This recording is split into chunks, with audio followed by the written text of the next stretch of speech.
मोचियाई बैठेली दुलारी दिया जारे तारी लंबी केस मोचियाई बैठेली दुलारी दिया जारे लगली लंबी केसी ऐसन मौलिया छड़ब कैसे जाइब कैसे दूर देसे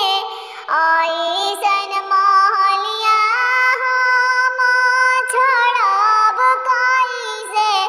जाइब दूर देसे एतना बचन भैया सुनो ले तो आमा से अरज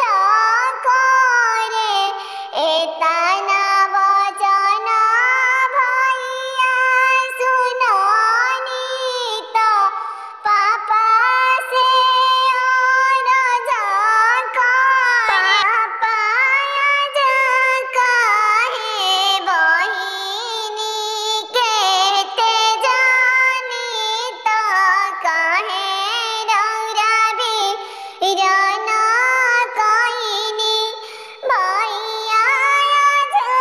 काहे बहिनी कहते जानी तो बहिनी बिरन कहिनी चौका पर बैठेली दुलारी